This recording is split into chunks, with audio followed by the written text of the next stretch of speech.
Hey everyone, how's it going? This is Ethan here with June 1st, and we're doing a little bit of a different video today. On New Year's Day 2024, we crossed the 10,000 subscriber milestone here on the channel, which is overwhelming to say the least. It is really cool to see how many people resonate with the stories about weather that I share and people that connect with the video work that I do. I really enjoy making these videos, and to see so many people relate to them and connect with them. And I see all of your comments, and the overwhelming support is felt near and dear in my heart, that is for sure. And I am grateful for all the support. Because of this, I thought this would be a great opportunity to pull the curtain back. I figured I'd throw up a community post as well as a tweet asking you guys to basically ask questions about June 1st or anything about me or my brother, who is, as much of a part of June 1st as I am. We wouldn't be able to get to the storms that we like to see if it weren't for my brother. So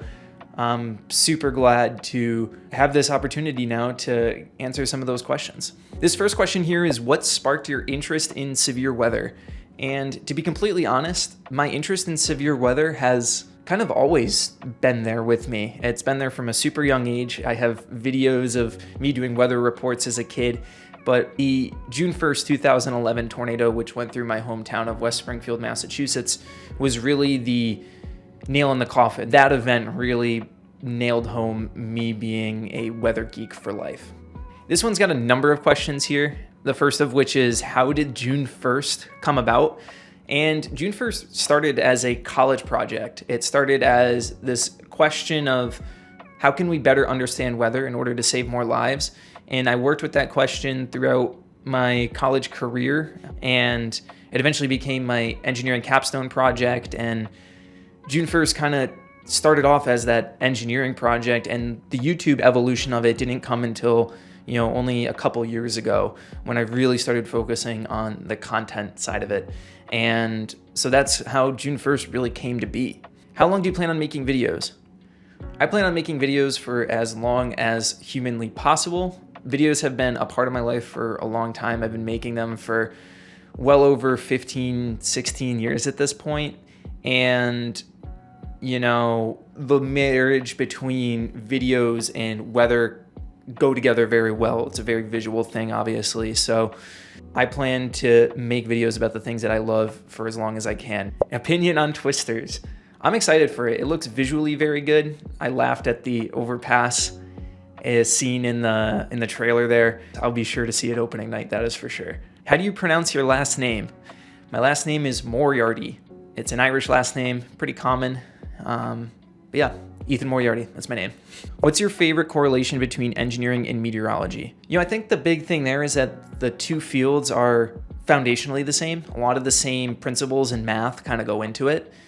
And I think it's really cool that, we can use math and these basic laws and principles that some really smart people figured out years and years ago. That is the coolest thing, and it forever amazes me. So that's kind of my big picture correlation between the two that I think is most fascinating. This question is specifically for Connor, and it says, how does it feel being the better Moriarty? I guess I'll have to throw this one over to Connor. Yeah, it's hard for me to not rub it into him. He really gets jealous of that, and I try to stay humble just to make sure he doesn't get too mad at me for that. Though I should provide a life update as to what I've been doing. Since you haven't been seeing me in videos a lot, I've moved to the Boston area, and I've got a career now as an aerospace engineer.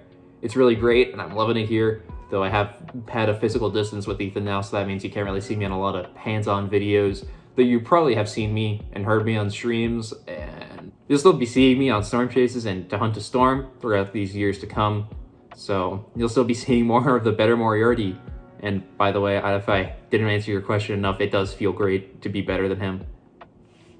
What's the best camera as a beginner for a storm chaser in your opinion? So I'm a big believer in the fact that the best camera is whatever camera that you have at your disposal. The phone cameras that we have nowadays are quite incredible, to say the least. And my first real camera was Sony Handycam that had like the high 8 tapes that came with it. And I learned how to shoot on that, and eventually I had a digital camcorder that I still have kicking around, but I would say the first camera that I really started using for storm chasing was this here Canon T5i, which I still use for some of the still photography that I do. This is a great entry-level DSLR camera. I think the current version of it now is the T8i from Canon, but this with a kit lens is a good way to get started. But if you have a phone, the functionality is so easy with the iPhone. I can just set this thing up on a tripod and just hit record, and I don't have to dial in the settings, which is really important in the field, obviously, but that's good to start. But when you're ready to advance your videography or photography skills, something like a DSLR is the way to go.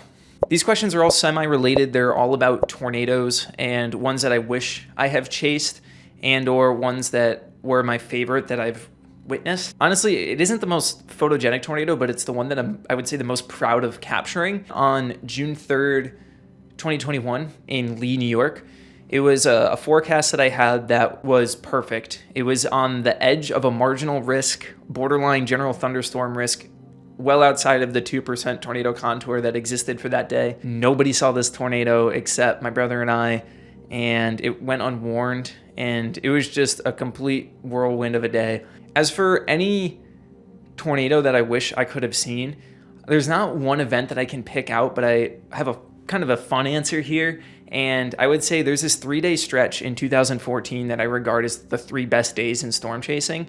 And that starts with the Pilger event. So obviously the Pilger twins in Nebraska, followed by Coleridge tornado. That was the next day also in Nebraska there. And then to round it all off was the Alpena, South Dakota tornado. So that 3-day stretch is, I think, one of the best 3-day stretches in chasing. I'll throw it over to Connor as well, because I'm sure that he has some good answers to this question as well.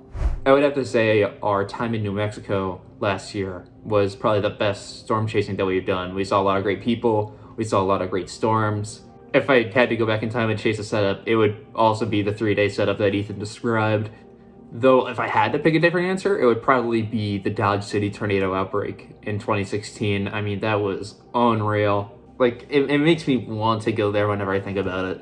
This one has a lot of questions built into it, some of which I think are dedicated to how I storm chase and a little bit more about like my process, which I think I'll save for another specific video. But one that sticks out to me here is, how did I decide that I wanted to become a storm chaser? And I didn't realize a storm chaser was really a thing until the Discovery series on storm chasers came out, which I think was the first season was probably 2007. It was probably around then that I realized it was a possibility, and I started chasing then in 2015. I think a good thing with that is that I kind of started out small, like around my local radius, and then slowly expanded from there to, eventually leaving the state, then all parts in the Northeast, then chasing outbreaks, and then eventually, graduating to the Great Plains and stuff like that. So I kind of worked my radius out over the years, and I'm pretty happy with that because I learned how to really understand storms and how to understand terrain, because that's something very unique to the Northeast. So once I got out to the plains, storm chasing seemed super simple. Not that it is simple, but it seemed a lot easier than what I was doing in the Northeast, that is for sure. Another one in here is my family okay with me being a storm chaser? And I must say that my parents have been super supportive, especially when I was younger, of facilitating that love for any passion that I have. And I'm really grateful that they allowed me to kind of find out what I like to do, and being really supportive, even if they were a little nervous about it at first, that's for sure. Best area to chase in the world. So for me, it's a toss-up between like western Kansas and northern Colorado and the Texas Panhandle, away from like the Paladero Canyon, like in between that Lubbock and Amarillo stretch. Like that's like flat as a pancake. Like that part of the Panhandle is awesome. But also, yeah, western Kansas and northeastern Colorado. I love it up there. Those are my 2 favorite chase areas, I think. What's the best picture and or time lapse of a storm you've ever taken? Also favorite band. So I think the best picture or time lapse of a storm that I've ever taken was actually this past year in Grady, New Mexico. This one right.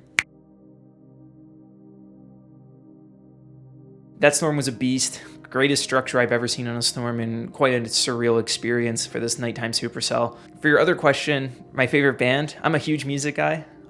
This is a pretty classic answer, but the Beatles, man, they're my favorite band. I always come back to them. and their whole discography, from even, their Please Please Me album where it's just 3 chords, and to Abbey Road, and that whole back half of Abbey Road is just monstrous. So the Beatles is my favorite band. That's what I get for living in Hoboken. Who inspires you the most, either personally or professionally? So I'll break that up because there's a couple of people that I do want to bring up. I would say that personally, it would be my parents. I mean, that's a pretty default answer probably for a lot of people, but I'm really proud of the work ethic that they instilled in me from a young age. They taught me early on that nothing is given to you in life, and that you got to work for everything that you earn. From a weather perspective, I would say there are 3 people in that category, and that would be Ted Fujita, Tim Samaras, and Tim Marshall. Those individuals were all engineers in weather. Yes, Fujita was an engineer before he was a meteorologist. And now that I'm an engineer in the weather world, those are the guys that I look up to in the weather world. I would say creatively, the people that I get the most from are Casey Neistat and Van Neistat. Those 2 really changed my perspective on how to make films, and that you don't need the biggest and fanciest equipment, and that story really drives everything. What's your favorite non-work related hobby, and how do you blow off steam? So my day job is still a mechanical engineer in a completely different field other than weather. So I would say that a lot of my free time now is June 1st work. Like, that's how I kind of blow off steam in a sense. While I am at work, June 1st is always in the back of my mind, kind of picking away there. So eventually I do want to make this a full-time gig. We're not quite there yet, but we're pushing in that direction, and the momentum's going in the right way, that is for sure. But I would say besides that, I would say that I'm really into hockey. I grew up playing goalie, and I love my Boston Bruins and my college team, the Quinnipiac Bobcats, so I follow them pretty closely, and I follow the NHL pretty closely as well. Outside of that as well, big into music. I'm a musician in many aspects, and some of the music used in my videos is actually music that I created myself, which is always fun. And then I would also say that I love the outdoors, which is maybe obvious because of the fact that I love weather and Mother Nature. So, but nonetheless, that's that. So a couple questions here about my tornado probe and drone stuff and probe research and all that I used to do. So a lot of that's been put on pause, and that's mostly because of time constraints and monetary restrictions.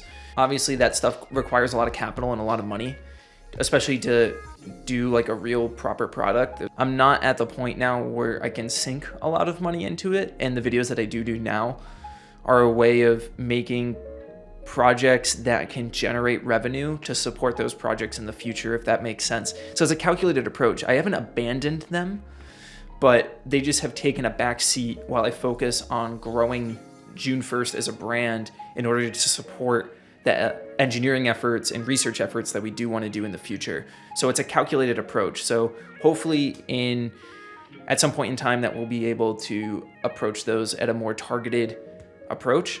But in the meantime, they've taken a bit of a backseat, unfortunately. What path would you recommend to getting into storm chasing or weather analysis, like engineering, weather science degree? With the power of the internet these days, you can do a lot with the internet. I don't think you need a degree to get far in this field. I think, especially with influence in media and stuff like that, we've seen so many people do it, and I think you can do that. But if you want to go the route of like a professional engineer or a professional meteorologist that requires those types of things, then a degree is the way to go. I would just say that if you are planning to do a degree, make sure that you have a plan to pay it off if you're planning on taking off student loans, because firsthand experience, loans stink. So that would be my advice. When will I see you in the field again? Hopefully soon, Thomas. Hopefully very soon. Spring's around the corner. I have a couple questions about international tornadoes, and that's something I definitely do want to do. The issue is that the documentation can be wildly varying. In the United States, there's at least pretty good consistent documentation across the board, which makes the turnaround for videos quicker.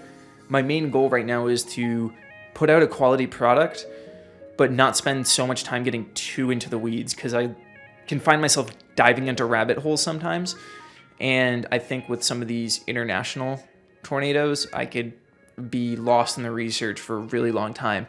And because this is not my full-time job right now, all of my free time is super precious, so I want to be as efficient as possible. So eventually I want to get there. Maybe once June 1st can reach a full-time status in my life, then I can probably attack a lot of those more international, interesting tornadoes from that perspective. So I hope you understand that. What's a video from your channel that is your favorite or most proud of? I would say that the video that I am most proud of, while it is the most successful video, I think it's the most successful video for a reason, and that's the Cookville video. I think that it's the best written video that I've done, and it really strikes home just how freaked that event was. Like, I think the way I did that video was just really good, and I'm really happy with the result that turned out. And then I would say one of my older videos as well was the overpasses video. I was really proud of that one when I did that one, and that was the first video when I started really grinding on content that I was like, man, if I could do this forever, it would be awesome. That was the first video that really, inspired me to really grind hard on this channel. So I think this video has gone off long enough now, and I really apologize if I didn't fully answer your question or I didn't get to your question. I plan on doing more live streams in the future, so feel free on popping on over there. And this was fun, and I'm really glad that we are continuing momentum in the direction of growing this brand. This is not as much my brand as it is everyone's brand. Yes was my initial idea, but I want to share it with everyone, and we're going to keep forging on, keep making new videos, and I hope that you maybe learned a little bit something about myself or even my brother, and a little bit more behind the scenes at June 1st and how this all came to be. So we're going to keep forging on here, making great stuff, and ultimately we're going to do some great things here. And I'm really proud of what we've done thus far, but we've got more to go. So thanks again, everyone. And as always, stay safe out there when it comes to severe weather.